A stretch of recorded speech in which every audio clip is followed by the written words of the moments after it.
All right.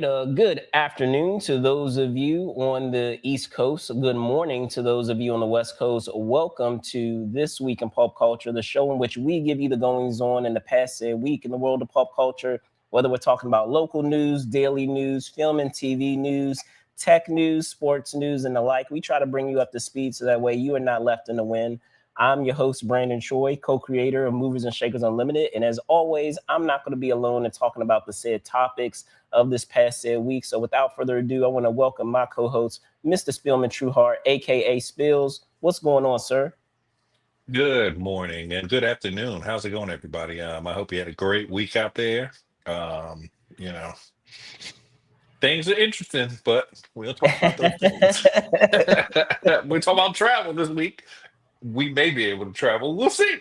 We'll see. We'll see indeed. So there was quite a bit that happened this past week, Spills. Chief of which, as you just mentioned, is a travel and adventure show, which we will dive into to cap off the show. So be on the lookout for that. But Spills, we had, obviously some other things that went down as well, whether we're talking about some video game news, some streaming news, some sports news, as well as some film and TV news. So without further ado, shall we dive in? Let's get it. All right, excellent. So with that, we're going to get into our first story. And before I do that, I just want to give you guys a reminder that following the live airing of this show, efforts will be made to time stamp the stories accordingly, so that way you can skip forward or backwards to the said stories discussed today to your heart's content. So keep that in mind. But with that, we're going to start this week's show with our video game talk. As the USA Today reported on Wednesday that gaming retailer GameStop would be closing a number of store locations across the U.S.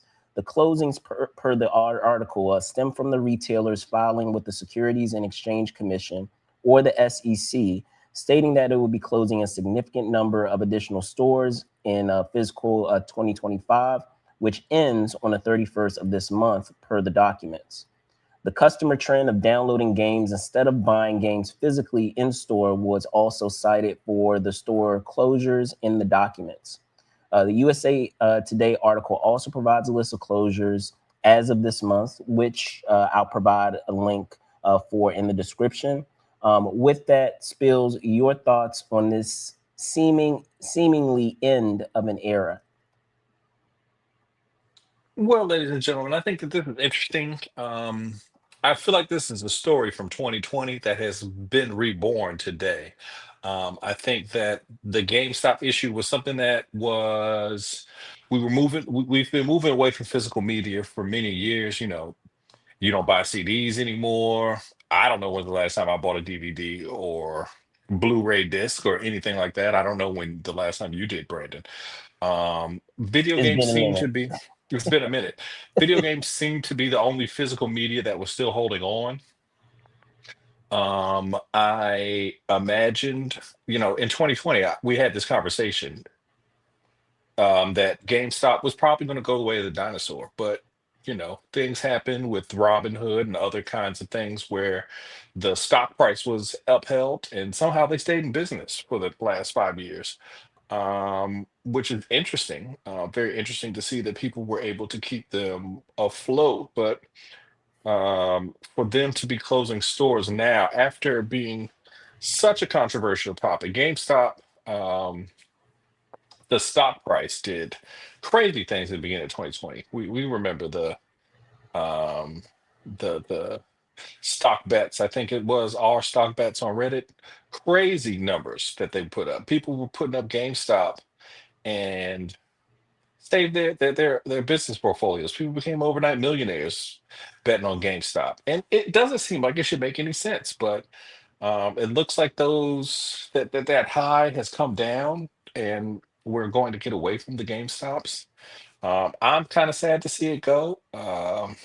In 2020, I was like, physical media, who really cares? But now, with seeing how they have curated this virtual world that we have and not allowed us to have the things that they promised us and that they told us that we're paying for, removing many titles from different online um, servers and things. Netflix is very notorious for this. Uh, HBO and Disney Plus. So I think that it's kind of sad to see this go. Physical media is something that's important. I think that we as consumers need to be careful of allowing for just service fees. And it's kind of sad to see something like GameStop go. I know that you are a gamer, but you're not as big as a gamer as you used to be. How do you feel about the loss of GameStop, Brandon? So I'll say this, when it comes to just physical media in general, you are right in that there is a trend of, folks not, relying upon physical media. And it's not to say that physical media is not, a nice feature to have. I'm old enough to you and I both are of being a part of different eras, whether we're talking about the VCR era or the DVD era or the Blu-ray era before we started to get far more into streaming than folks would have anticipated. But as we know, that sped up with the onset of what is it, the help me out, Streaming wars. not even streaming wars, but COVID. Yeah. So, but with that in mind, while I like the idea, or let me rewind and say, physical media, even as we were starting to transition more into the streaming era, I still supported physical media because I like the idea of being able to say that I own that said property, or being able to have it and have the luxury of watching it whenever I would like, regardless of having cable, regardless of having any streamers at that time, because I feel like these days it's more commonplace for people to have access to streamers. But at one time, the same way that it would be with cable, that was more of a rarity. Maybe a decade or so ago, where it wasn't as common for someone to have access to at least one or two streamers, but I feel like it's more commonplace now. And with physical media, as someone who's like a curator of film and television shows and all types of content like that, I enjoy a lot of the BTS, behind the scenes stuff. And I enjoy the commentaries that you can have, the commentary tracks that you can have with a lot of the physical media to find out about like how the film was made or how the series was made. Like, I enjoy Hmm. a lot of that stuff. A lot of people don't, but I do. Or I should say, I know there's a general audience that doesn't really care for that stuff, but I do. And Hmm. now that we have streaming and we have all of these other features with streaming, you don't necessarily need physical media to be able to enjoy those things. There's servers now, and then there's other platforms now that allow you to still have your cake and eat it too, of having the behind the scenes content, of having the trailers, the promotional material that was used to promote that said series, that said film. You have those commentary tracks that you can include with your viewing of that said content, whether it's a series or a film. So now the one of the few things that was holding me to physical media, I don't necessarily need anymore. And there is something to be said about having clutter and just having things just sitting collecting dust. But there is something nostalgic about having physical media. And as great as technology is, as we both know, especially in doing a live show, technology doesn't want to always cooperate all the time. And to be so reliant upon technology to uh, um, cooperate and to do what it's supposed to do, it's nice to have something physical that you can always use, versus something that's on a server or that's in the cloud, that even though it's nice that you can access it at any time, it could go up in, not up in flames, but it could, things can happen to it because of technological issues that may arise, that we know arise no matter how advanced you may be or believe you are. So it's a bummer to see this kind of indication of us trending towards more digital media, but it's just where we are now, unfortunately. Yeah, I think that we're getting farther and farther behind the paywall, and now that, like I said, when we was talking about this ESPN Plus and all this other stuff, the paywall, they put a paywall, and then they're like, you know what? We're gonna put another paywall. So it's like it's VIP, then it's VVVIP, then it's Right, VIIIIP. right. It's Oh yeah, like, they're doing that right now, even with some streamers, because it started to piss me off with some streamers where certain series they would have available if you had the most premium version of that said streamer, hmm versus like that's what they try to get you, where, oh, you can watch this series a couple of days in advance, if you have this most premium expensive version of the streamer. But if you don't, you're going to have to watch it a couple of days behind. And you and I both know, if it's something that's a popular enough series, you don't want to be spoiled on things that are happening in the series. So you want to be able to be one of the first to see it, so that way you are not waiting to watch that said show and get spoiled in the process of something that you may not want to be spoiled on. And it's something that's unavoidable, because if you're on social media, any form, whether it's Instagram or Facebook or either of the major ones, it's inevitable that even accidentally you may get spoiled on something, because hmm people are willing to play along with that game, unfortunately, and have the ability to see things earlier than other people, and so like you're kind of caught in this vicious cycle. So Yeah, it's truly sad that we are all beholden. Think about it. The last time you wanted to watch something, you Googled that thing and said streaming this. It was not on streaming. It was not on streaming. Like the most recent Spider-Man movie, not on streaming.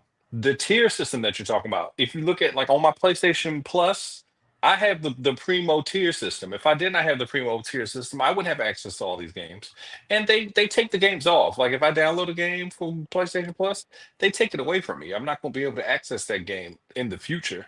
They say that you will have the access, but that's never the case. They don't actually let you do that. And also, versions change. Directors and creators change versions of things. They got Greedo shooting people. Now they took Greedo back, and Greedo didn't shoot people. So I think that we as consumers really need to protect art and protect our ability to put billions of dollars in these people's pockets this year. Because think about it, everybody listening to this has at least one streaming profile. They pay one those or people two, I monthly. promise you, one or two at least. We all pay these streaming profiles hundreds of dollars a month. Hundreds of dollars a month. It's a whole nother bill. I think I spend maybe 250 a I month believe it. I believe it, and easily. this is where you get caught, right? You could hmm tell me if I'm wrong about this. For you, in your case, is that you get caught on these little special little trial Yeah. promos, and then now that you're caught up in some of the content that's on that said streamer, then you get a email saying, oh, well, by the way, the trial version ends after these 2 months, or the trial version ends at the end of this calendar year. So now you're hmm paying $2 or $3 more. It seems insignificant and it seems minuscule, but when you add it all up, it's quite a lot of money, even if you are hmm raising a couple of dollars each month. It makes a big hmm difference, when it's $10 all said every and done. month is $120. Right. And so you want to raise it by what? Oh, we're just raising it $2. Just Yeah. $2. It's So, another. and I'll give you an example of that, because I'll call them out. I don't care. Paramount Plus, like when Oh, I you're a watch bad man if you Paramount got that Plus, Paramount Plus. I I'm don't even pay saying, for that. but here's the thing though. Like I didn't have Paramount Plus, right? And I know most hmm people have Paramount Plus. That I know that have it is because of Star hmm Trek. For Which, sure. ironically, we're going to get into a Star Trek story, but that'll come later. But most of the people that I know that are Trekkies have Paramount Plus, because all the pretty much all the content, Star Trek content, is there series wise. And so for the longest time, because I'm more of a casual Trekkie, I didn't have it. It wasn't necessary for me to have. Now, because they brought Dexter back, they brought that series back. Now I do have Paramount Plus, and just like I was saying, they allow the show normally airs on Sunday, and they allow you to watch it on Friday if you have the most premium version of Paramount Plus. Otherwise, you have to wait till Sunday. And anyone who knows the show Dexter, a lot of stuff goes on within that show. And there are things that happen on that show that, blink and you miss it moments. You don't want to be spoiled on certain things. So begrudgingly did the premium version. And I mean, don't get me wrong, it's nice to be able to watch the show a couple of days in advance, but I'm like, just make it available on Sunday. Like, you already getting our money. Just make it available on Sunday. Don't do this 2 days advance thing. Like, yeah, no. So, what are your thoughts out there? I know we trailed off a bit there, in talking about how we've transitioned more digitally in terms of our content. I know it's obvious probably to many of you guys out there, but let us know in the comments for our gamers out there. What are your thoughts on us having reduced level? We're seeing this a lot across the board with a lot of retailers, where we're transitioning over from going to a store physically and buying our products. I know even now with some stores are reducing because people are buying their products online, which in some cases I can't see how you can buy it online. If it's clothes, I'm sorry, I need to physically go in the store. I need to try on what those clothes are. Like, I can't just see it sight unseen and buy it. Same thing with electronics. Like, I'll tell you this, as a giant person, they've yeah. made it that I only can buy clothes online. Fair enough. I buy some pants, they'll be ill-fitting. You know how hard it is to return something once they bought it? It's not like going back to the store, but hey man, these don't fit. Or trying them on in the store. But in the store, like I don't think they carry, most places don't carry 2X's in the store anymore. They be like, Tall people 2X. problems. Tall people problems. No, I got you. Get out of here, Jack. I got you. No, that's fair. That's fair. I ain't think of it that way. But I'm You just don't know saying, the privilege. You see that, ladies and gentlemen? Brandon privilege. Brandon is a privileged individual. What? Get out of here. But yeah, let us know in the comments. That's going to do it for our video game talk. We're going to switch gears over into streaming, as we had a couple of things that went down there. If you give me one moment. So, in heading over to our Stream and Chill Talk segment, Wednesday saw Prime Video announce who would be portraying the iconic protagonist of their series adaptation of the wildly popular God of War game franchise, none other than Sons of Anarchy and The Walking Dead star Ryan Hurst. According to Deadline, the series has a 2-season order and will closely follow the plot of the last 2 games as Kratos contends with something new, his 10-year-old son, Atreus. Hirsch's involvement will be a reunion of sorts as he portrayed the character of Thor in God of War Ragnarok. Meanwhile, on Thursday, it was announced by HBO that Hans Zimmer, along with his music company Bleeding Fingers Music, is set to compose the score for HBO's upcoming Harry Potter series. The series, set to debut in 2027, will be available on HBO and will also be available to stream on HBO Max where it's available. Spielman, thoughts on the God of War series finding its Kratos and the Harry Potter series finding its composer? I'm interested in this God of War series Kratos guy. He looks like he could be like size wise, and from what I've seen on the Viking show, I didn't watch it every day, but watching the Viking show, he seems like he's the guy that they would want to play this character. I'm interested in that. I'd like to see it. Obviously, the God of War game, the last 2 games were great games. I don't know if you played them. Did you play these last 2 God of Wars? I haven't played through all of the game, or say all of each of those last set games, but I played through portions of them. So, but I yeah, think that the mechanics and the play, the gameplay is awesome on them.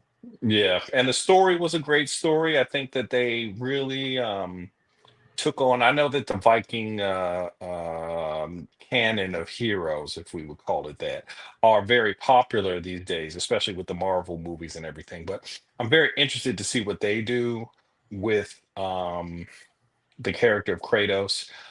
Interesting if he's going to shave his head. Do you think he's going to shave his head? He looks like he's got a I nice, think healthy head of so. hair, I think so. I but think it's more of a promotional photo. I would be shocked if they didn't have him shave his head. I wouldn't shave my head for a role. Maybe I would if they were paying me millions and millions of dollars. But that Hey, guy we looks talking like about he's. prime. We're talking about Prime Video money. Yeah, he's gonna shave his head. I I don't feel know. like he might have a ball cap, ladies and gentlemen. I think that this is a ball cap situation. Because look at that hair. He's well into his 30s. That's a good head of hair. You may not be able to grow that back once it goes. We talking We don't Amazon, really. man. He's gonna shave his head. I promise. Amazon, sure, but that's what that is. That's the Bezos's ification of the world. Here Bezos we wants go. everybody to shave Here their we go. head. Here we go. Bezos can't grow no hair. So he making this man cut his hair, ladies and gentlemen. Do you Oh see that? man. Look at that ponytail. It's slicked back. He look like he put lots of product in that hair. And they gonna make that man shave his head. For shame. For shame. You can't have a haired Kratos. Kratos has to be bald. That's one of his signature things is that he's bald. So I don't know. I think that I'm interested in this. I would like to see the Bezosification of this. At a later date, ladies and gentlemen, we will have a picture of him with a bald head, and then we will speculate if this bald head was a shaved bald head or a bald cap, or maybe he did nair. Perhaps he could do a chemical thing. The hair Nah. fall out and then it grow Nah, you back. gotta commit. You gotta commit. If you're playing someone that iconic, and we're talking about not only being able to bring this IP to a general audience that may not be Yeah. familiar with the game, but also appease those folks that are gamers and enjoy the franchise, and you have to bridge that gap. I can't see how they can compromise on that. You got to go with it. I'm sorry. So is this appropriation? Because there's lots of bald actors in Hollywood that could play Kratos. There's lots of people that's bald that you wouldn't have to actually shave their head.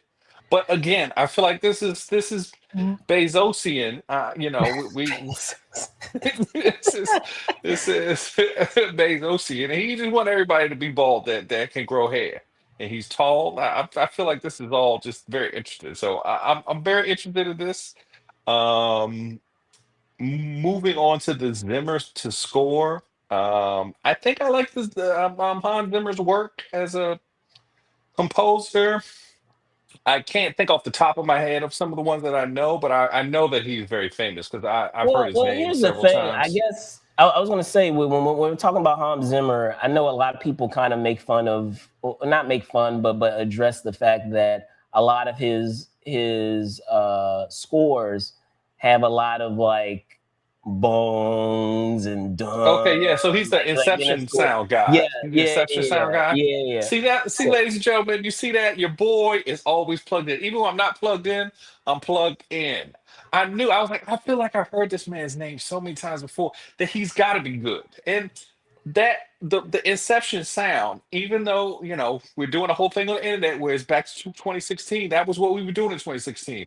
The blah, and it's an iconic sound. It was an iconic sound that he did in the soundtrack for Dark Knight. I think that it was very good with the Dark Knight trilogy with his sound. So I think it's a good move. Sure, we make fun of it, but the man has a style. You can't make fun of somebody for having a style. You just don't have no daggone style. Give you some style, you haters on the internet. But that's yeah, my but own I piece. mean, if we're just going through the 2000s of scores, I mean, there's a bunch of iconic ones. I mean, he's done Hannibal, he's done The Ring. Hmm. I mean, a lot. Just as you were talking about when we're talking about Christopher Nolan, so like Batman Hmm. Begins. He's done the Dune films. Hmm. So yeah, like I mean, he's a, and as you just mentioned, Dark Knight. So I like I said, in terms of the pedigree that we're talking about there, you can't find anyone bigger, honestly, than Hans Zimmer to be your composer. I would just be interested in how he's going to provide that signature in the context of Harry Potter, because I don't really feel all that that kind of signature may necessarily work with Harry Potter. But from what I understand, he's going to still embrace what came. He's still going to embrace the what we've had before, from what I understand with Harry Potter. So I'll be interested to see how he's going to marry his signature that people recognize him for, and the beats that the elements that he includes in the scores, and try to fit it into the world of Harry Potter. If anyone can do it, I'm sure he can, but I am fascinated to see how that's going to all come together. And talking about Ryan Hurst, and the things that I have seen him in, he's always had this kind of stoic presence about him, which is something that I feel is necessary to be able to portray Kratos. You need to be able to emote and be able to act without saying a lot in a given scene. And I feel like he has, in the characters that he has played, he has seemingly mastered that idea of being able to act without really saying anything. You can kind of read it on his face of what he's feeling and what's going on, which is not an easy feat to be able to accomplish as an actor. But time and time again, in roles that he has played, he has demonstrated that he could do that. So I don't see any issue with him, taking on this character. If anything, I think the biggest challenge, which is normally the case when you're talking about a given series, is how they're going to who they're going to cast to play the son. Because if that doesn't work, if that chemistry doesn't work, then I feel like you're going to be in trouble when it comes to the show. And it needs to be someone who is a capable actor themselves to be able to be opposite of that presence that Ron Hurst brings to the table. So you need to have a talented actor, but you also need to have someone who can hold their own, in that setting. Because if I were to compare it in terms of the type of duo that you would need, it's along the lines of The Last of Us. Yeah. But you would need an actor actually who's younger than the actress in that show, because the character is supposed to be 10 years old. So you need a younger actor, but you need a very capable younger actor who can hold their own. And on top of that, you're going to need someone who is very versatile in being able to do stunts, because if we're talking about God of War, there's going to be a lot of action sequences, and Atreus is not a weak character. He's a character who's he's equally capable as his father. So you need to have someone who's a younger actor who is capable to also being able to execute a lot of the action sequences that are necessary to believably bring this world to life. So their work is cut out for them, but I'm happy that they have Hurst with them. That's a good start to have as your Kratos. But let us know in the comments, what are your thoughts on the news that was shared here of, as I said, what we had with Hans Zimmer being announced as a composer of the Harry Potter series coming to HBO in 2027, as well as the Prime Video announcing the actor, as I mentioned here, Ron Hurst, who will be taking on Kratos. But with that, we're going to move on to some sports cooler talk, so our sports news, and quite a bit went down. So, I'm curious to see where you stand on these spills, but we'll begin first on Tuesday as the long-standing coach of the Steelers, Mike Tomlin, stepped down. Having a story broken by ESPN's senior NFL insider Mike Schefter, the franchise's coach for 19 seasons notified the team that he would be stepping down as the head coach effective immediately. Meanwhile, over in the NBA, it was announced by the Hornets organization on Wednesday that NBA legend Dale Curry would have his jersey retired on March 19th. A day later, on Thursday, Magic forward Anthony Black executed a dunk that, unbeknownst to him, would be cemented in league history as he did so on 4 Grizzly defenders at one time in a game that they would win that night.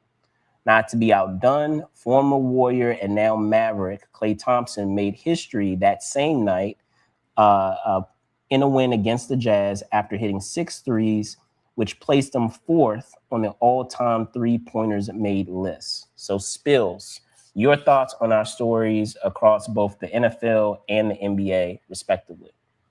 Okay, quickly, we'll start with Del Curry. I feel like this is a award because your son is good. I don't think that they've Wow. given somebody like a Del Curry their jersey retired. They can't give a jersey retirement to Steph because they did not draft him. He never played for them. But his father played for them. So they was like, we're going to put a Curry up here. Maybe we can get Steph to come down. Sure, he was a great player. Not he was a good player for them. I would never say that he was a great player because he is a great shooter and everything, but he was never, an all NBA type player. So congratulations to him for getting his jersey retired. I mean, obviously the Hornets slash Bobcats are not the most successful franchise, so they got to find somebody to give something to, because otherwise that's going to be a Bear Stadium. Um, Wow. maybe what they should have did. They shouldn't have given Del Curry a retired jersey. They should have gave that starter jacket from the '90s a retired jersey because that one went triple platinum in the hood and the suburbs. It went triple platinum everywhere. Um, Next, I'd just like to talk about Mike Tomlin stepping down. That's pretty crazy. People try to talk about Mike Tomlin like he hasn't been a very successful coach. He be going to the playoffs without a quarterback. As a Yeah, they've fan had of the winning Washington seasons. Commander, Winning as a seasons. I didn't add that fan, detail. as a fan of the Washington, they have had Ben Roethlisberger, I think, in like 10 years. Ben Roethlisberger has been retired for a very long time. They be making the playoffs every year. um, to have that continued They success may and not get that to the promised land every year, but they get to the playoffs every you year, and can't that's get to the considered promised land successful without like that. That's like, going in the postseason. you can't win a dance contest with 1 foot, man. You can't do that. That's what they be doing every year. They be going out there 1 foot, still be in the finals, kinda, because the playoffs are the finals. Are the final of the season. It's a lot of teams at home right now that got quarterbacks. He be making the playoffs all the time without quarterbacks. So arguably one of the greatest black coaches of all time, but just a great career. Oversaw the Steelers for the better part of our adult lives, and has never been confused with not being a great coach. I don't think the only confusion ever is that Omar Epps is the only confusion I ever could think of with Mike Tomlin. Um, I don't see how anybody could think that Mike Tomlin isn't Canton worthy. He's a first ballot Hall of Famer in my book. I think he's going to go to the Hall pretty quickly. Continuing on with people who deserve The their flowers. kudos, Yeah. and flowers. Shout outs to Klay Thompson. He's winning right now. I don't know why people be trying to try Klay. Obviously he's a big war. He was a big war part of your Warriors dynasty that was so great. Yes. Yes, he was. Um, he's the part of the equation that people don't be remembering where they tell their teams to shoot all these threes. Is that they had number one and number four on the team at the same time, at the same point in their career, basically. They Think they about got that drafted. at their respective primes, y'all. That's Like, insane. to have number one and number four in shooting all time. And I'm sure that, he may have another year or two, maybe three in his career. He might get past 3 and 2 above him. So they may end up being 1 and 2 all time. But to have those two guys on the same on the opposite wings, to just be like, all right, who's gonna get this poison? Who is gonna get it? Because somebody gotta get it. And both of them. And let Great alone 3 pointers. adding KD to that mix. That was cheating. We admit it was cheating. Oh The fact that man. y'all had to go get it is why we know that LeBron is the GOAT. But we're not gonna talk about LeBron right now. We're not talking about LeBron. We giving Oh flowers where man. they're due to Yes. Flowers, man. to Klay Thompson. Yes. Klay Thompson is one of the greats. I just, I have been down on him as far as still being a superstar, but he still can kind of do it. He can Consistent. still hit threes.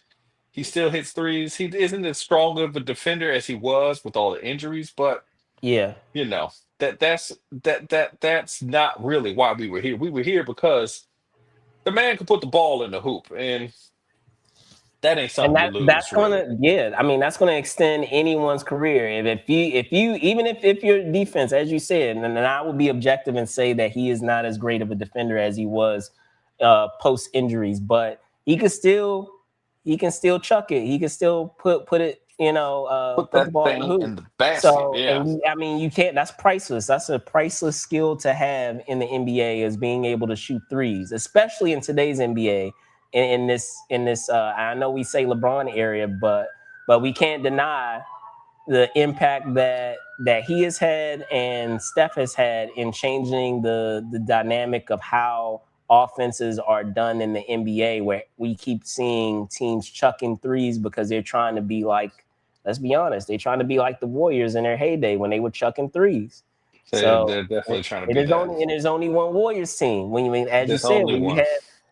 had a number one and number four all time, 3-pointers made on the same team. You could do that when you have that on your team, but when you don't, it's hard to replicate. Yeah. So, but what about your thoughts about Black with the jam? So this is what I did when I saw that. I was leaning back. I sat straight up, ladies and gentlemen, because I said, "Did he dunk on On the whole full, right, team?" right, And everybody was trying to block the shot. yeah, Everybody. He went to that second level. He went to the another level. I would say what I normally say, but if me and Brandon was just on this call, I say something right, else. But we try to keep right. the sponsors, ladies and gentlemen. But he went to the another level. He went to the another level, and he just pushed it through. Like that's the dunk of the last 5 years to me. Because a lot of these dunks that you see be impressive. People will jump out the gym seemingly and get alley oops. Those be great. But to dunk on the whole team in Yeah. crunch time, I think it was like in the fourth quarter that he did it too. Hmm. Ooh, I haven't seen, it's like in the words of John Wall, I had never seen you act like this before. For him to go like this, I didn't know who Anthony Black was before I saw that done. Because he plays for Orlando. Who Yeah, cares? No one yeah. cares. I didn't We know. don't I care. didn't know either. But He might here's be on the my thing. fantasy team right now. I wouldn't be able to tell you. I wouldn't be able to tell you. But for him to take it to the another level, he on the whole team. I'm But just here's the more important thing. Did you win? And they did win. They won that yeah, game. So like, yeah. I know we've had instances that we're not going to talk about it on this show, or I should say I didn't have it as a story, but the T Wolves played the Spurs, and Ant scored like what 50 plus points, and they still lost. So at that point, I'm like, yeah, it's impressive, but did y'all win? It's just like, That's the Bradley this is, Bill disease. That's the Bradley Bill disease. Score a bunch of points, your team still lose. That's the Bradley Bill disease. It's really that's what I'm sad. saying. Like because it's the same thing, and I've been fortunate enough to be able to execute these. Is when you make people fall, handling the ball and crossing somebody. Like in my time being on the court, and Spielman can attest to this, I made people fall, but it don't matter if you don't finish the shot. So like, yeah, ooh and ah, but like you have to finish the play though. Yeah. So you have to close the deal. So if you don't close the deal while it's all nice and good and all, it makes it that much sweeter when you actually win the game, or you actually hit that basket. So kudos to Black of being able to do that play. I feel like, if he never accomplishes anything else in his career, he'll always be remembered for that dunk all time in All NBA time. history. All time. That's up Like there. that That's is top 10. cemented. That is That's top cemented 10. in NBA history at this point. Yeah. I feel like Uh, we would be more if he was more famous, if he was known to be dunking on people, because this looked like he just he just slammed it on everybody. But I don't know who Anthony Black is. Maybe just the beginning of us knowing who he is. yeah, But this maybe. often is how these kind of things happen is we ain't know who you was. Then we see you do something that's like, oh my God, who is that? And they're like, Right. oh, that's Anthony Black. He's a bad mamma jamma. So for me, I hope this is the beginning of a long career of putting people through the hoop, because that's what he did with that whole Timberwolves team. Put Indeed. him through the hoop. So yikes. Yeah, Yikes. but yeah, let us know in the comments. You know, if we have some Steelers fans, how do you feel about Tomlin? Do you think it was time for them to make a change in coaching, and are you behind him stepping down as the head coach? Maybe you aren't. I know some people are. As much as they love Tomlin, they felt that a change was needed, and sometimes in cases like that, when you think of the saying, the definition of insanity is keep doing the same thing and expecting a different result.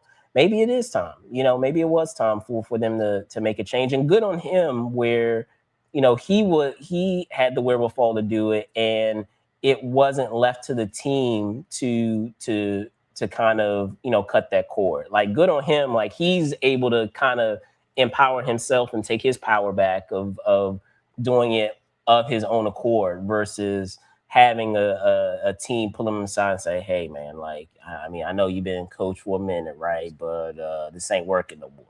So Well, uh, also the Steelers are a class organization, and they don't just be firing people they just because don't. they be tired They of them. don't. And that's why he was going to the playoffs every year, because they don't just do stuff like some teams do in our area, where they A just lot of be teams do. Shoot, rash forget and about the just Commanders. I'm just saying, trend wise in the league, a lot of teams do.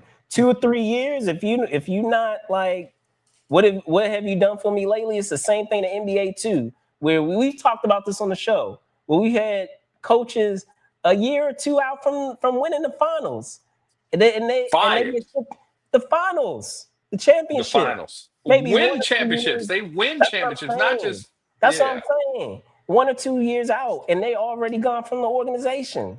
That's It's crazy. crazy. It's absolutely crazy. Crazy. But be that as it may, let us know in the comments whether we're talking NFL with Tomlin, your thoughts on him stepping down, as I mentioned, whether we're talking about Dale Curry. And actually, I didn't even get into Dale Curry. I don't know if I absolutely agree with you right on their spills, because like when we're His talking name ain't about, Larry Johnson. His name ain't Alonzo I Mourning. know, I know, I get all of that, Come but on, man. when we're talking about Dale Curry, He I might mean, have played there 4 years. How long did he play there? I'm just saying, like, it was an expansion team, and when we're talking about his time with the Hornets, and then I'm just saying, just his body of work in general, it's not an easy feat to have a career in the NBA. So many times we've seen players where they've been touted as the next coming, generational talent, and we've seen it time and time again where they may be in a league, they may be the number one pick, and they're out of the league within 2 or 3 years. And to say that you've had a career that far surpasses that, that is like, I have to give credit where even if you are not the franchise player, you are an effective what is it, team role player on the team, and you are a key component of those rosters that you played on. You may not have been the number one option, but you were still a key component with those said teams. So I take some of this back. Looking at it, he played there 10 years. I feel like giving somebody who played for the franchise 10 years retirement of a jersey. That's understandable. It looks like he started when the franchise started, so he might have yeah, been the that's what I'm longest saying. tenured With that expansion, Hornet. like, yeah.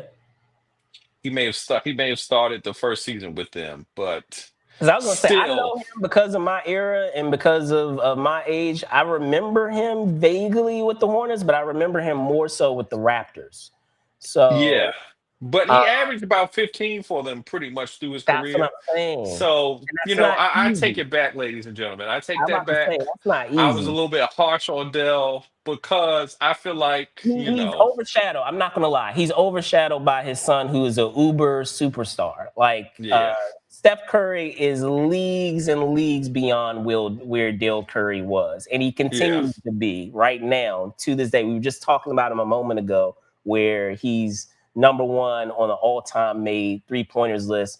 and it's not even like close between him and the next person at number two. It's He's not like even a close. whole, And a he been number whole one league for like the beyond that. last 7 years or Right. something And crazy. he's And still he's taking a going. couple seasons off. And he's still going. It's not like Yeah. he's slowing down. He's still going. So like it's easy to kind of overlook Bill Curry because of the shadow that that his that Steph has. But I mean, even with his other son, I feel like his with the younger son, he like they who's also in the NBA, that they I feel like they're kind of closer in terms of their trajectory, even though I feel like he's slightly better than his younger son. In terms of his production, I feel like he's slightly better. But if we were doing a comparison between the two sons, who he more closely resembles, I would say in terms of his play, he's a more effective version. And I apologize if I'm brain farting the younger Curry brother. It's who Seth Curry. Um, Steph. no, Yeah. Seth. Yeah, But yeah, yeah. yeah, but in talking about Seth Curry, I feel like he more closely resembles him. And then I also wanted to give a shout out that making an apology of mentioning Schefter. I guess I had Tomlin on the mind when I was talking about that story, not Mike Schefter, Adam Schefter. So Oh apologies, yeah. Yeah, yeah. apologies Schefter, but crazy to have 19 seasons that you have had a winning season. That is like insane. That's a lifetime. That's a person's life. 19 seasons. I know you were just talking about Ben and his time. Like I'll give props where props are due when you are able to continue to be consistent and have continual success. And as much as I harp on LeBron and talk about how he's not the greatest of all time, I have to give props where props are due of having that consistency of excellence, which is why even among players who may have more championships than him, that's why I have him just under Michael Jordan in terms of just that consistency of excellence of a period of time that he's played in longevity, where you have so many players where he's playing against the sons of players that that he played against earlier in his career, which is crazy to say. But let us know in the comments again on these sports stories, the NBA stories that we just touched on, as well as the NFL. But we're going to move on to some film and TV talk, as we had an anniversary that went down this past said week, as well as information regarding the release date of a well-known horror franchise. So let me bring that up now. And starting first on Friday, Trekkies everywhere rejoiced as the series Star Trek Voyager celebrated its 30th anniversary. Airing on UPN on January 16th, 1995, the series continues to have impact to this day, thanks to its feature of a female captain, as well as characters who have continued to go on in other Star Trek related media within the Star Trek universe. Also on Friday, Paramount announced that its new Paranormal Activity sequel, which we've discussed on the show before, will scare audiences in the summer of 2027, on May 21st, 2027 to be exact. Though plot details are still being kept under wraps, what is known is that it will be directed by Ian Towson and will be produced by James Wan and Jason Blum through their company Blumhouse Atomic Monster. And Oren Peli, who directed the original film, will also be on board as a producer. So, Spills, your thoughts on Voyager's 30th anniversary, as well as an eighth, yes, not a typo, y'all, eighth Paranormal Activity arriving in May 2027. So starting off with Voyager, I think that Voyager is one of the great Star Trek franchises. It had some real world implications. You could argue it's the most influential Star Trek of all time. If you don't know, the reason why Barack Obama ended up being president is because the character Seven of Nine's ex-husband was in a messy divorce with her, and ended up dropping out of the race because it got real messy and everybody found out he was dating his secretary. Wow. Wow, you ain't know that, did you? You ain't know that. Barack The Obama was this ripples, close to the not being a ripples, senator. the ripples. I still think he Yeah, still would have moved on. probably, but he needed to But win that. He needed to win that. Probably he would have been, but just still, the fact that we got the Captain Janeway. I loved Captain Janeway. Just a great franchise. I really like the Voyager. I feel like Voyager, because of how the show, like, obviously we weren't around for the original Star Trek. I was a smaller child when the Next Generation was on TV, so I would watch yeah, episodes. But I feel like Voyager was the first one where I was like, okay, yeah, it's a new Star Trek show coming on. Let me turn this on. So Voyager will always have a good place in my heart, a big place in my heart. Deep Space Nine also. I was gonna say, Um, yeah, those are the two series Star those are Trek the two. wise. Those are my Yeah. Star Treks. The That Next I Generation, was, like you said, obviously. that I was old enough to really care about a TV Yeah, show. Those were my era Star Treks. Even though, yeah. like you said, Next Generation was around, I was still kind of young, so like I remember the show being on, and I remember watching it on TV, but I didn't really like value, a lot of science fiction at that time until I started hitting like, later years in elementary school slash middle school. hmm And definitely, this was one of those ones where we were watching the episodes as they were coming out, rather Yeah, than with the Next Generation. It was reruns, in syndication. syndication. So we just Yeah, be like, oh yeah, the Star Trek is on. It's 8 o'clock. There's a Star Trek every day. We were watching this Friday evening. I think it was on UPN.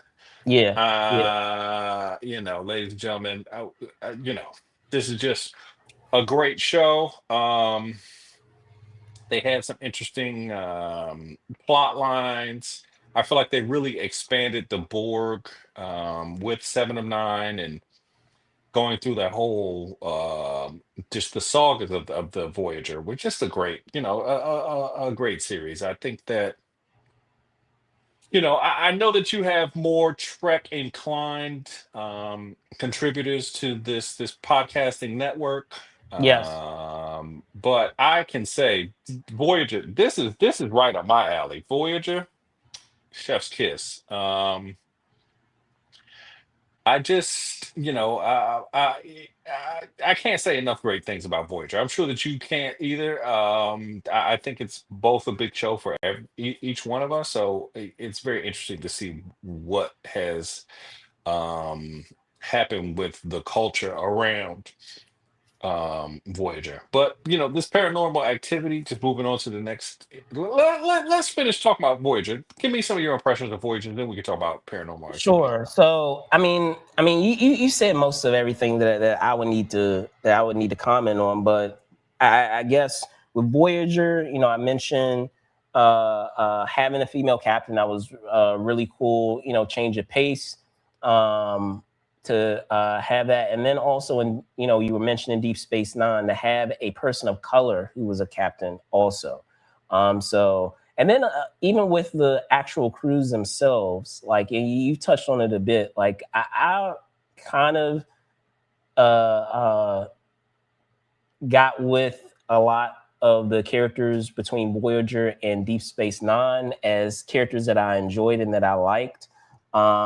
And it's not to say that there aren't any cool characters in Next Generation, but I feel like Next Generation in some cases played it safe in terms of a lot of the tropes that you would have with certain characters. And there were more swings that were taken with what you have in Deep Space Nine and in Voyager. And that's saying something because we're talking about a time where it wasn't always, a given to have the type of diversity that you would see, in a genre related content like that. Because as cool as fantasy and science fiction is given these days, I feel like even though there's always been an audience for fantasy and science fiction, I still feel like during that time, it was still very niche, like in the same way that we have with Comic Cons today, right? Like there was a time when San Diego Comic Con was not cool. Like it was like, oh, you're going to San Diego Comic Con. And these days, like it's considered cool to be able to go to a Comic Con and to watch all these fantasy related shows and to watch all this science fiction related shows. And now that it's more commonplace, it's not unheard of to have the type of diversity that we're seeing on a lot of these shows. But now, I'll say back then, when it was far more niche, it was an even bigger risk to add another element that was unexpected by having diversity. So, like a lot of times when you had those science fiction shows or you had those fantasy shows, they tried to play it safe because they were like, okay, we're already getting into niche territory by doing something fantasy or science fiction related. We can't, isolate audiences more, at least in their head. We can't isolate audiences more by having a, a lot of diversity in this said show. So, because thinking of some shows that I watch now, I'm like, I don't know if this would have flied, if this would have flew like 10 years ago or 20 years ago. The Boys would not have flown 10, 20 years ago, but the show is awesome.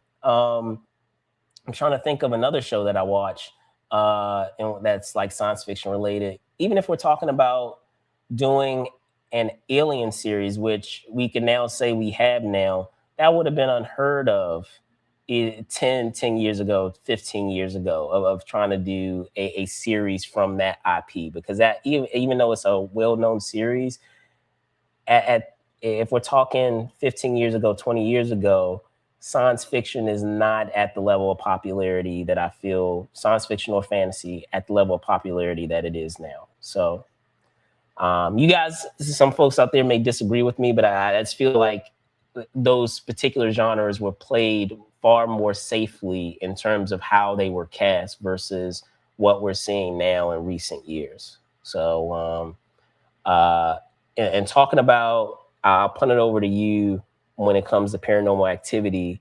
We're getting, as they mentioned, we're getting its release in the summer of 2027, in May 2027. Do you think that that's a good decision, or do you feel like it needs to release at a different point or near a different holiday in the year? I think you're muted. Hold on. Yeah, sorry about that, ladies and gentlemen. I think a blockbuster like this is not a bad thing to have. These kind of things do well in the summer. Paranormal Activity is a tried and true date night, get your honey and let her grab up on you kind of movie. We get that that's how that works. But I'm just interested to see what they do with this next installment. I feel like they've done everything with this franchise. We'll see. Yeah, I think it'll be interesting, but we'll just let it run its course. Interested to see where they go with this Paranormal Activity. A eighth sequel, that's great for them, but we'll see what it means for us. No, I hear That's a you. lot of movies. But I It's a mean, lot of horror movies, but I franchises mean, do it's sequels. made Horror money. franchises, they pump those out. They pump them out.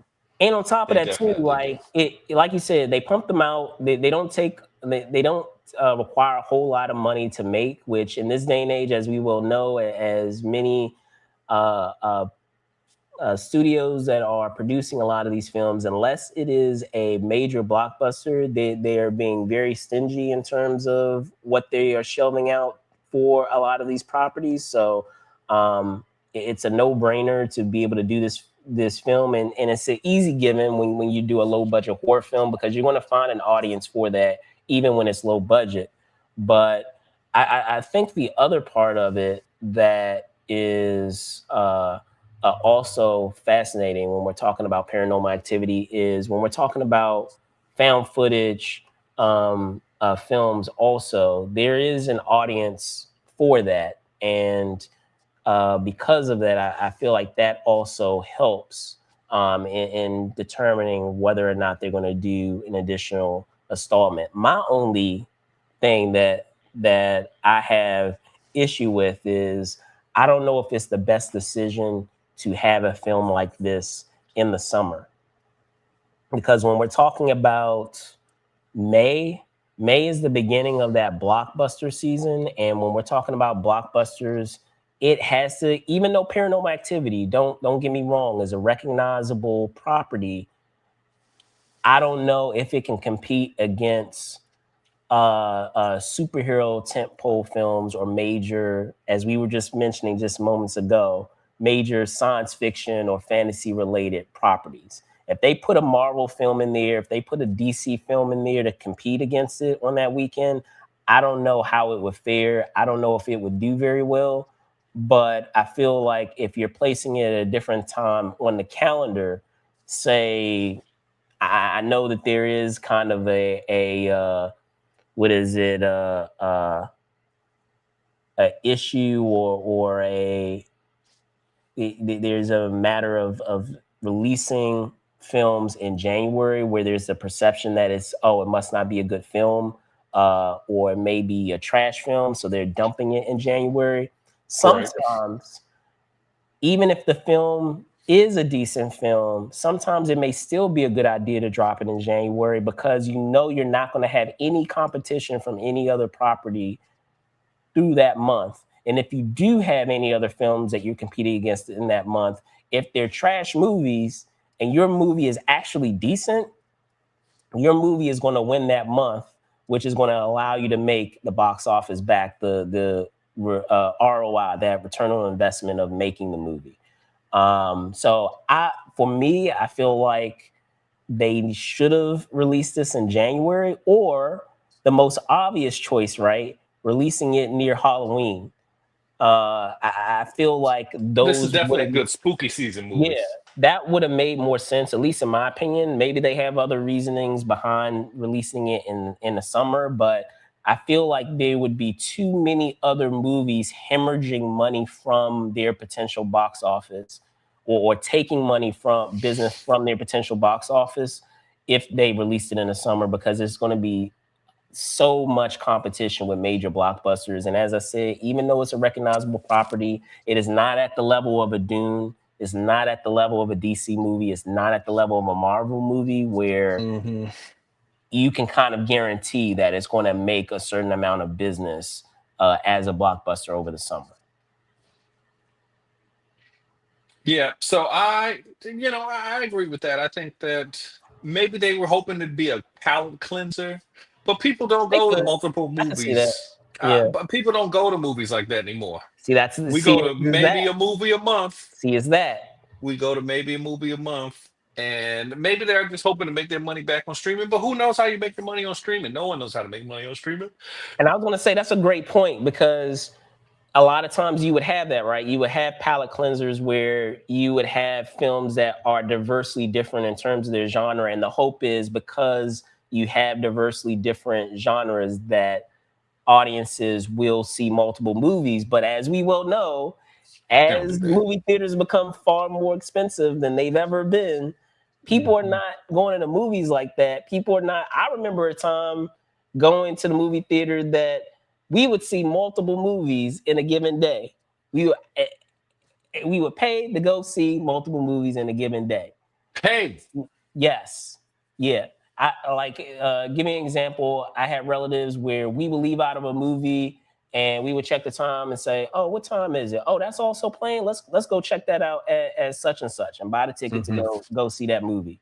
As we were almost about to leave out the theater, and say, you know what, it's still like, 3 o'clock, 5 o'clock. The movie's only like, 2 hours. That, we still have part of our day. we was just So gonna go and sit in the house anyway. Let's go right, ahead and exactly. Let's spend go ahead another and, twenty yeah, five, thirty right, dollars. exactly. So that wasn't unheard of. But now that you have theaters that are what, like, $20 for a ticket, you paying $20 for concessions. When it's all said and done, seeing the one movie, you damn near spending $100 if It's a you, hundred dollars. It's $100 to go to the movies, ladies and gentlemen.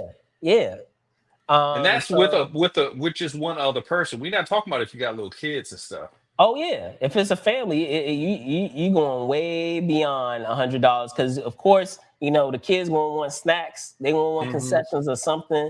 They gonna want to have the refillable soda with the the refillable cup. You know, or whatever, what is it, souvenirs that they have for the said movie that they're Hmm. going to see. I know you probably have to deal with that far more than me, Spills. If it's like a Oh kids yeah. movie, I know they have Like that. That's how some he be. souvenir or toy related to the movie that you could buy at the movie theater, a special cup or a special like mini toy or something. So yeah, like it's too pricey. So people aren't like they're not doing the palate cleanse anymore. They seen the one movie, they came to see one movie, and that is it.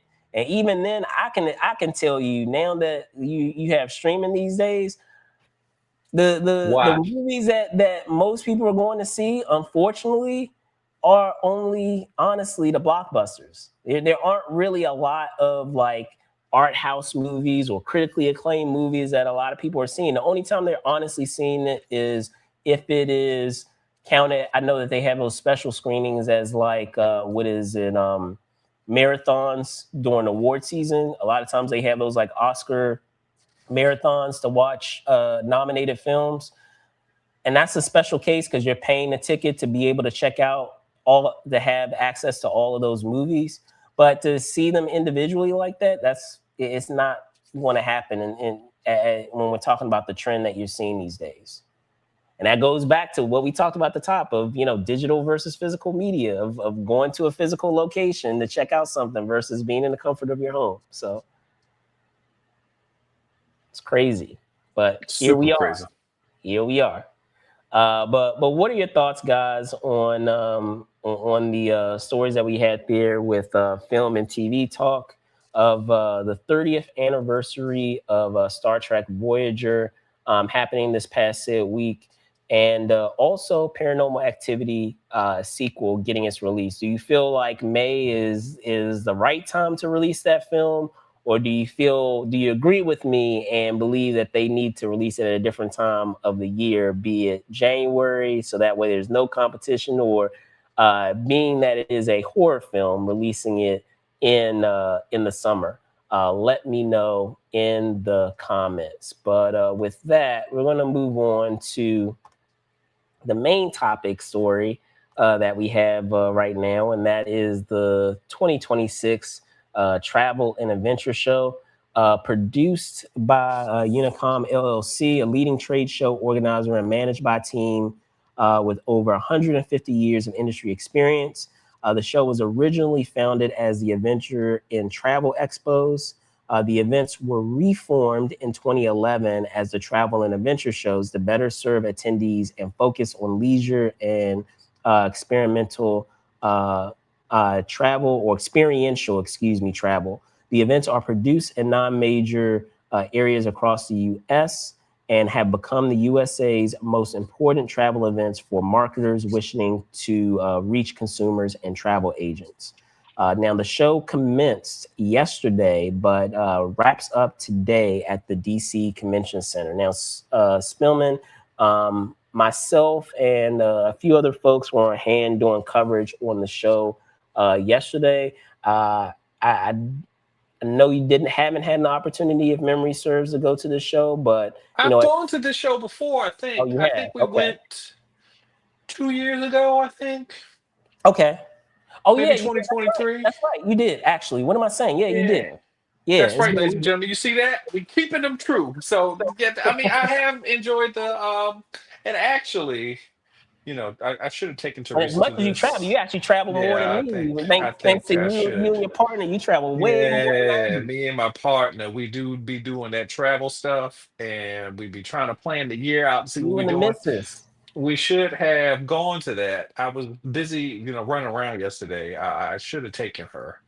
Um, I think she would have enjoyed it. But a great opportunity to check out some of the things that they have, some of the packages. I think we're hoping for Italy, maybe sometime this year. Maybe we go there or another place. We don't know where we're gonna go. We try and go somewhere, but we're interested in the possibilities of travel. We are very travel friendly people. We do things, we go places. I know Brandon does a lot of travel. He does travel more in the Domestic. continental. Yeah, domestic. Yeah, he does the It's not for lack of continental. trying. It's not for lack But of yeah, trying to for try to go sure, for sure. We international, gotta but do we gotta do like a Tokyo Comic Con or something. We gotta find one of right. those. Right. A real Otacon. We could do an Otacon, and then that'll be cool. Um, but I think that the travel and adventure show and travel and adventure are very important things. With the way that the world is, you should go before you can't go. We are talking about all kinds of lands that are going to be ungreen and all kind of other silly stuff, but I don't know what's going on, ladies and gentlemen. I think that we should just take our opportunities to go and visit places, see new horizons, and broaden our field of view. This was Harry's first time. How did Harry enjoy it? I know he's not on the pod today, but I know that Yeah. he So I know Harry and his wife went. So shout out Gina as well. Yeah, they both went to the show, and I know that they seem to be having a ball. So I mean, I know that they travel a lot on their end, and I know it was they enjoyed the fact of some of the vendors that they did have there. I know for me, like being able to have all the necessary elements that you would need in order to be able to travel, to have them there in one spot is very nice to have. They have the State Department there that oversee doing passports. So oftentimes you know your only interaction with getting your passport is online, and then even then, if you have any questions, you have to go through this like extensive automated system, and to actually have someone physical, flesh and blood that you could actually talk to and ask questions about their process is a nice advantage to have. I did speak with one of their reps for the show, which you can find right now. It's up right now, but it's nice to have those features. It's nice to have some of the other vendors, some of the hotel vendors, whether we're talking about Wyndham or if we're talking about Hilton. Um, it's nice to they actually, if you guys are members with either of those brands, they do give you points for just coming by their booth, which is a nice feature to have. It's a good incentive to check out their booth oftentimes, and uh, you also are able to come across some other vendors too, whether we're talking about airlines or other excursions or cruises that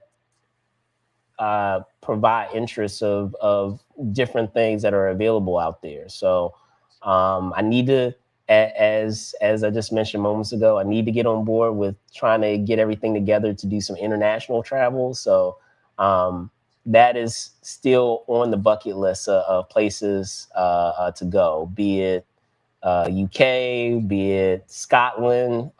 Guilty of Scotland because of the Highlander movies. there So can only be one, ladies and gentlemen. There can only be Scotland one. or Ireland or even as you mentioned Tokyo too, or Africa. So so many places. But yeah, it's always it's a nice change of pace because it's a different type of show.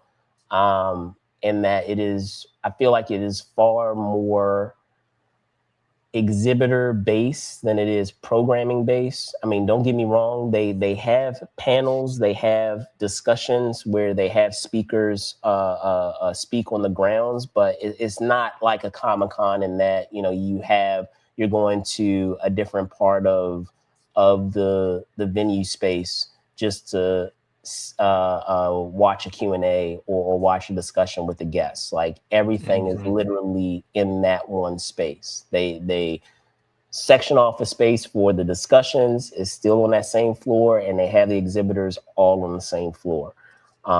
And most of the time, I feel like that's just bells and whistles versus you being able to interact directly with those points of contact that you need for that said travel experience, which is nice. Because as I said, so oftentimes, especially in this digital age that we deal with and we're living in, you're kind of left to your own devices of going through like the website that they may have that travel experience on.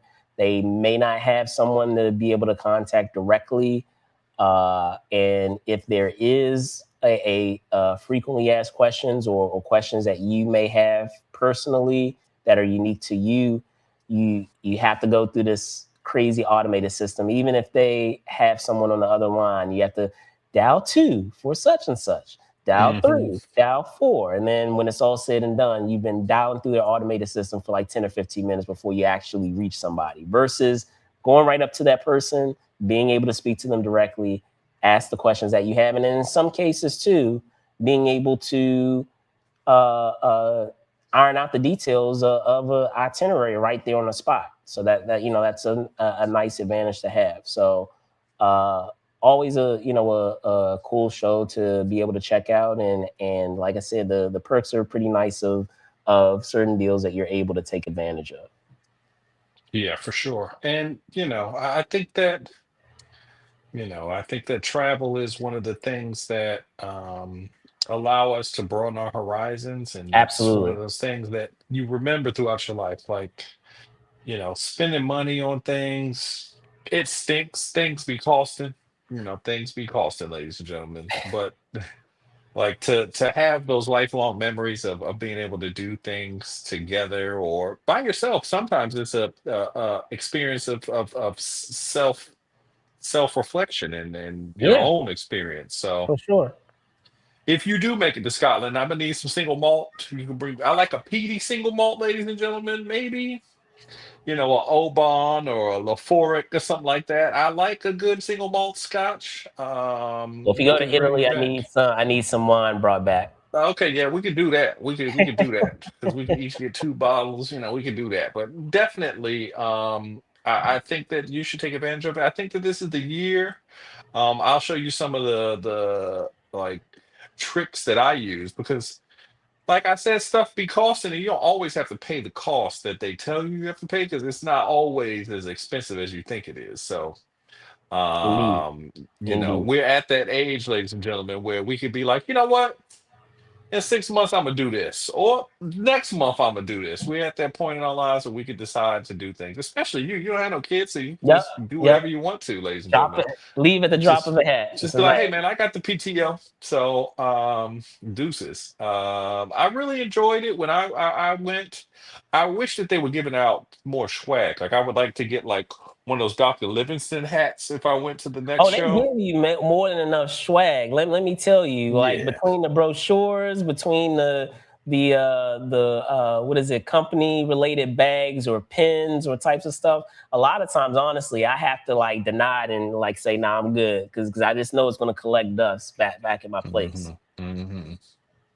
After going prior years and being nice about taking this brochure and this brochure and this brochure. I'm like, no, I'll take the card and I'll do my research and check it out Yeah. online. I'm sure all of it's online. I don't need Yeah. to add any extra brochures to another stack of papers at the house. So For sure. but let us know in the comments, how do you guys enjoy your travel and adventure show? Curious to know if you guys went. As I said, they have it in multiple cities, but obviously the one that I attended this weekend was here in Washington, D.C. But yeah, let us know in the comments. But with that, that is going to wrap it up for this week in pop culture, this edition of This Week in Pop Culture. And as always, I'm going to punt it over to Spills for him to tell you where he can find you. All right, ladies and gentlemen, it's just 3 weeks until the Super Bowl, so you have plenty of time to work on that Spanish because Bad Bunny is going to be the headlining musical act, and he don't speak no English, so we got to work on our Spanish. Maybe you could do a little bit of the reggaeton salsa type dancing and get yourself together. I know I'm excited for it, and I know Brandon's getting ready for it. So I'm telling you guys here that's listening to me, get your Spanish ready. We are going to have a good time at the Super Bowl. Indeed, indeed. And speaking of the Super Bowl, as much as I do enjoy the games, I enjoy the pop culture aspect of it as well. The commercials are always fun, and then I always enjoy, especially when it is the year of certain blockbusters that come out. They always have Super Bowl specific trailers for those said blockbusters during the Super Bowl. So be sure that we will be talking about that. But as Spillman said, that's a couple of weeks from now. Yeah. But it is something to look forward to. You can find me at Brandon Choi ENT on X, and then Brandon Choi _ENT on Instagram. With that, Thank you guys so much for watching. Be safe out there, and see y'all soon. Bye.